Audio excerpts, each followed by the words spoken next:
The New Era, Chapter 39. Subject, Mine A-59. Species, unknown. Species description, Shockonoid. Ship, Grand Vessel of the Universal Omniunion. Location, Grand Vessel of the Universal Omniunion Inner Core. The feed provided to my reader by the USAI Omega allowed me to watch as the aliens made their way from room to room. Mind 127 continued his desperate attempts to restore communication with the Unified. His hopes had been raised by their earlier intervention, but the enemy AI had ensured that the Unified would be excluded from the rest of this fight. What little of the fight remained, that is. At first, I was tracking the aliens' progress by corridors and rooms, watching the first judicials they can encounter go from living to dead with a few flashes of light and bursts of viscera was too much for me, though. I continued watching them clear each room from a corridor, struggling not to wince whenever I saw a flash from the door. Slowly, but steadily, they made their way towards us. 127, I need you to listen to me, I said. He froze in place and slowly turned to look at me.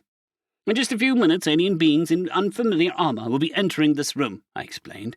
They will have weaponry, and they will be demanded to surrender. These are the invaders that the Unified informed us of. What are you talking about? He sternly asked.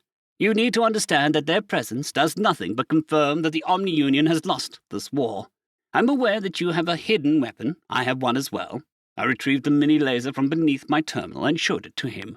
We have three choices. You can surrender to these aliens and withstand whatever punishment they require as penance for our actions against their kind, or you can attempt to fight them, which results in a futile death because your weapon will not breach their armor. If you do not find those options appealing, you can choose to use your weapon and take your own life, here and now. I don't understand. How would you know this, 59? Is your terminal working? His puzzlement was apparent on his face, as he struggled to understand our situation. He was far too naive to come to the correct conclusion on his own, though. This naivety was served me well in the planning and executing the rebellion. When we were first assigned together, his intellect had made me nervous. When I discovered the hidden mini-laser, I'd been alarmed and rapidly acquired my own in case I had to defend myself. However, I quickly came to realize what the weapon was more of a fascination for him than anything else. Like a child, he dreamed of the day that he would be able to defend himself against the enemies of the Omniunion, whoever they may be. He got the laser because he did not want to be helpless in such a situation. Any other mind would have called this fanciful thinking, but I knew better. I've been practicing this speech every cycle ever since I first figured him out. If it helps you decide, I plan to surrender and throw myself at their mercy, I lied. The judicials frequently force perspective shifts by using shock and suggestion. All one needs to do is provide a piece of surprising information and then make a suggestion regarding it. As a manipulation tactic, it's a subtle that most victims don't even pick up on it. It felt wrong to use this tactic on Mind 127, but I couldn't bear the thought of watching my closest acquaintance make a foolish decision and die right in front of me. There was also the distinct chance that the aliens would kill both of us if he tried to resist. They certainly had the means to do so. 59, tell me what is going on, he demanded. Where is this information coming from? Is this a joke of some kind? If so, it's in bad taste. This is not a joke, I said, watching the aliens approach our room. Our time is up. Make your decision. I rose from my chair, disassembled my weapon, and tossed the pieces into the corner of the room. Then, with a deep breath, I turned to face the door. Mind 127 was indecisive for a moment, but chose to follow my lead. A sigh of relief escaped me as the aliens entered. Immediately upon their entry, I raised my hand just as I'd seen them order my colleagues to do. Mind 127 did the same, and I could practically feel the confusion emanating from him. The feed from the AI identified the aliens for me, and as Corporal Simmons and Corporal Johnson stepped forward, presumably to search us, I stepped forward and lowered myself to my knees. Staff Sergeant Powell, yes? I asked. I'm on your side. What? The massive alien asked. I am Mind A-59, the leader of the rebellion, I explained. I am on your side. The reflection within the visor of the alien's helmet provided a full view of Mind 127's reaction to this revelation. First the confusion, his expression intensified. Then came the terrible moment of clarity as everything finally made sense to him. Finally his face morphed to express the absolute anger and agony that only betrayal can cause. I ignored him, focusing on the aliens. The revelation had given them pause. Now was the time to bring up what USAI Omega had promised me. USAI Omega promised that I would join you when you captured the Unified. I ask that you honor its word, I said. The Staff Sergeant's helmet hid his facial expressions, but he suddenly appeared to be much larger than he had a moment ago. There is no way that Omega promised that. And even if he did, we have orders to... The alien paused for a moment, looking away, ever so slightly. His attention had been pulled elsewhere. I sat still, trying not to allow my confusion to become apparent. "Oh, fuck all the way off," he said. My confusion deepened, but I found my own moment of clarity when the other aliens began to demand that USAI Omega find a way to copulate with itself in disturbing detail. They were definitely displeased by this development, but it appeared that the AI was going to keep its word. A wave of relief washed over me. My lifelong ambition finally had a chance of coming to pass. It was hard to believe that I might actually be able to witness the fall of the Unified with my own eyes. "God damn it, fine," the alien grumbled. I tried to stand, but Corporal Johnson pushed me back to my knees. "Not yet," he said. "We still need to search you." Mind 127 and I were then searched, but I had made certain that nothing would be found. When I was finally allowed to stand again, I turned to my former comrade. His face was filled with nearly mindless rage. "I offer no apology for my actions," I said. "However, I do regret that I had to deceive you." "May Thrawn be dissatisfied with your bones, traitor," he spat. "For the rest of my life, my prayers will be spent in the hopes that your death will be lonely, slow, and painful. May the taint of your existence be scrubbed clean, and your genetics wiped from the universe. May everyone that ever associates with you loathe you just as much as I do. May your mind grow feeble enough to destroy everything you love." "Let's go," Staff Sergeant Powers said as Mind 127 continued to curse me. Corporal Johnson and Corporal Simmons destroyed our terminals, and we left Mind 127 behind, his rage-filled shots following us into the corridor. The door cut him off as he was expressing his hopes that flesh-eating viral agents attack my genitals. I had expected his reaction, but it still shook me a little. With a rapid pulse and a sigh, I turned to the aliens. "This way," I said.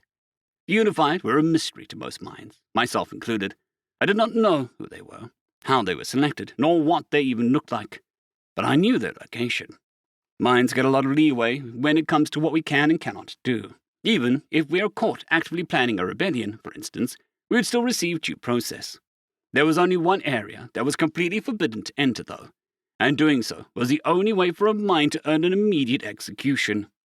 "Where are we going?" Staff Sergeant Power asked. "We are going to the core," I replied. The aliens glanced at each other, their expressions carefully guarded by their helmets. At first I thought this was nervousness. However, I quickly got the impression that they were annoyed with how I answered the question. "It's where the Unified reside," I explained. My explanation served to take the edge off their movements. I saw no reason to explain that I had come to conclude the Unified's location through deductive reasoning rather than confirming it for myself, though. If I'm right, they'll never have known. If I'm wrong... "Why did the OU decide to go to war with the rest of the universe?" Sergeant Smith asked, thankfully interrupting my chain of thought. "They don't see it as war, Sergeant Smith. In their view, the universe and everything living within it is their property, to do with as they see fit. They are simply taking what they believe to be rightfully theirs." "So, why are they killing everyone, then?" Corporal Simmons asked. "They claim that it is a mercy, Corporal Simmons. I believe that they are aware that if enough sentients band together, they could pose a threat to the Unified's plans, though. And extermination is how they prevent this from happening. "Hold on a minute," Staff Sergeant Ramirez interrupted. "How do you know our names and ranks?" "Ranks?" I asked. "Yes, Corporal is his rank. Simmons is his name. Answer the question."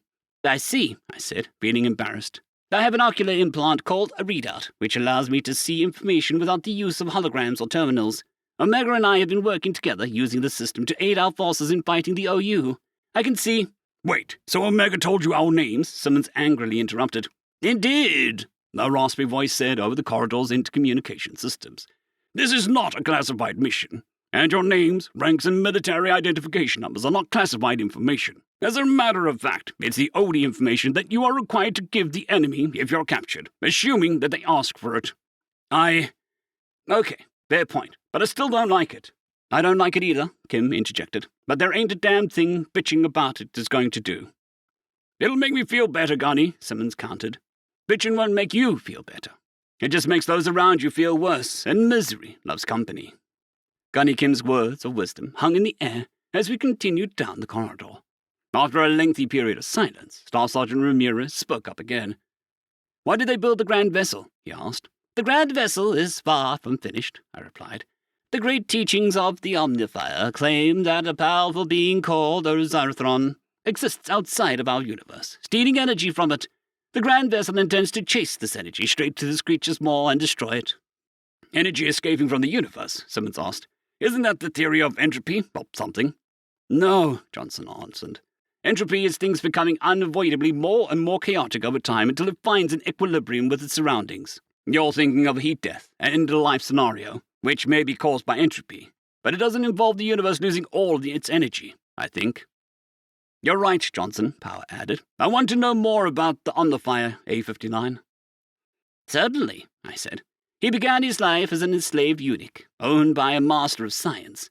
The teachings claim that he was far more clever than his master, and discovered Urzithron's plot whilst still enslaved. However, Urzithron's ensured that his master and other masters of science would not listen to the Omnifier.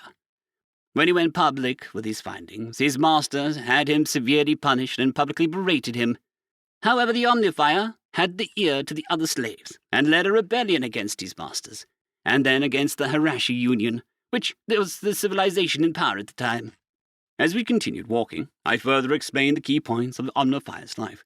His obsession with efficiency helped his forces conquer the Harashi Union, and he renamed it the Universal Omni-Union. Then he created the Unified to help him rule. With the help of the Unified, he created the plan, which was to construct a grand vessel to use it to destroy Urzithron. From there, he led the Omni-Union in conquering its neighbors. Some were enslaved, others exterminated. He firmly believed that only sacrifices that were necessary were permitted, and that achieving complete efficiency in the face of Urzithron's entropy would minimize those sacrifices, I sighed. There have been minds that have since theorized that the Omni-Unifier misunderstood and over-personified his discovery, as no one has thus far been able to prove Urzithron's existence, but such talk is not welcome in our society. So basically all of this bullshit happened because some dickless shithead thought that he saw an extra-universal boogeyman? Behrman asked. Fucking really? Holy shit, your team can talk, Kim asked Ramirez. Yeah, they won't shut the fuck up when team comms, Ramirez grumbled. The aliens continued their banter as my thoughts turned inward. Hearing their insults towards the Omnifier had both shocked and thrilled me. Never before had I heard someone speak so bluntly and openly about the founder and supposed savior of the Universal Omni-Union. It was refreshing. After passing no less than a dozen signs warning us that we will suffer capital punishment if we proceed, we found our way to the chamber of the Unified. After quickly dispatching the judicials guarding it, the aliens took up positions on either side of the golden doors. A sense of finality washed over me as the aliens forced open the door. Corporal Simmons was the first through, and the other aliens quickly followed. Holy fuck! He exclaimed from within the chamber. As quickly as I could, I followed after them, and was equally startled by the sight before me. I had expected priceless treasures, lavish comforts, and gaudy displays of power. Instead, we were confronted with what almost appeared to be a server room, and in the center of the room, the sight was too much for me. I vomited. The Unified were made up of 9 emaciated beings who were casually strewn across the center of the chamber, haphazardly connected to each other via various life support machines with plainly constructed tubing and cable. Layers of dust covered everything except the bodies and some of the tubes. There wasn't a single sign of luxury or pride. The implications hit me like an out-of-control shuttle. These 9, these monsters, they didn't do all of this for their leisure or fortune. They didn't care about a single thing other than their faith. Had they chosen this? Were they even aware of the current state? Or could it be that the Universal Omni-Union, even those in the pinnacle, aren't free of oppression? The aliens took in the sight with a lot more grace than I had. Staff Sergeant Power gestured to Sergeant Hanson, who silently nodded and walked over to one of the consoles. He ripped the side off of it and began to rearrange the wires. I stepped past the puddle of detritus that I had created to get a better look, but the results of his actions were soon made obvious. There aren't any security cameras in here, Omega's voice came from the console. Who's going to volunteer their eyes? Wishing to be helpful, no matter the cost, I nervously began to raise my hand. Gunnery Sergeant Kim placed his hand on my arm and chuckled. It can't be you, he said. You're not wearing a Guardian suit. Plus, Omega's joking. There's absolutely no chance that it isn't already tuned into our feeds. Ah, I feel seen, the AI said from Kim's helmet. I wasn't entirely joking, though. I need 4 of you to examine the tubing leading from the organic components to the machinery. Are they really alive? Simmons asked. Yeah, they are, Power said. You can see them breathing. God, this is fucked, Johnson muttered. The aliens went silent and began to poke around the room. I stood by and watched as they learned more and more about the system that had ruled over me for my entire life. A while later, Omega voiced its satisfaction with their investigation.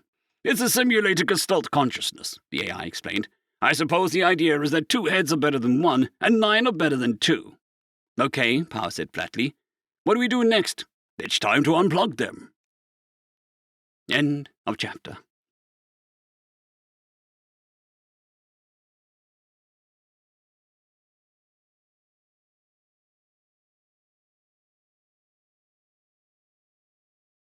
I'd greatly like to thank our Tier 5 channel members, Caspar Arnholtz, John Creighton, Manatharia, 050, Dragzoon WRE, and Elijah Silvercross. Thank you very much.